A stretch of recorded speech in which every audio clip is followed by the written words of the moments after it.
దవాఖాన పెద్దగానే ఉన్నది, ఫీజు ఎంత గుంజుతారో అనుకునేరు. రూపాయే. ఏ ఊకొర్రి, పోరలకి ఇస్తే ఇస్త్రీ అవతల పడేస్తారు, రూపాయికి ఏమొస్తది అనేరు. నియంగా రూపాయికే వైద్యం చేస్తున్నారిడా. ఏడనో కాదుల్లా, మన హైదరాబాద్ రామ్నగర్ ఏరియాలనే ట్రస్ట్ తరపున నడుపుతుండ్రు.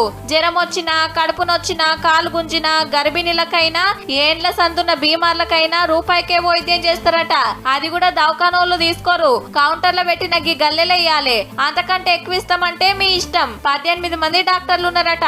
టెస్టులకు బయటికి పోవాల్సిన పని కూడా లేదు. బయటికంటే చాలా అగ్వకే ఈడనే చేస్తారట. ఆశ్రమం ఉంటేనే పరీక్షలు రాస్తారట. తక్కువ ఖర్చుతో తగ్గిపోతట్టు మందులు ఇస్తారట. ఈ టైపు హాస్పిటల్ హైదరాబాద్ లో మేము ఎక్కడ చూడలేదు. 1 రూపీ కన్సల్టెంట్ అనేది అన్ని సేవా కార్యక్రమాలు ఉంది. టెస్ట్లకు కూడా 50% కన్సెషన్ అంటే బయట ఎక్కడ చూడ కూడా రేట్లు విపరీతంగా ఉంటాయి. రోజుకు 200కి వెళ్ళి 300 మంది పేషెంట్లు వస్తున్నారట.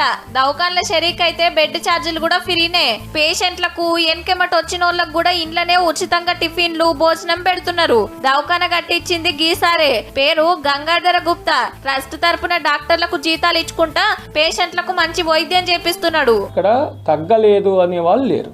ఇది ఒక ఆధ్యాత్మిక కేంద్రంగా, హాస్పిటల్గా కాకుండా ఒక దేవాలయంగా భావిస్తున్నారు. దవాఖాన చాలు చేసి 6 నెలలే అవుతుంది. చూపించుకున్నోళ్ళు చుట్టాలు, దోస్తులకు చెప్తే వాళ్ళు సుతా వస్తున్నారట.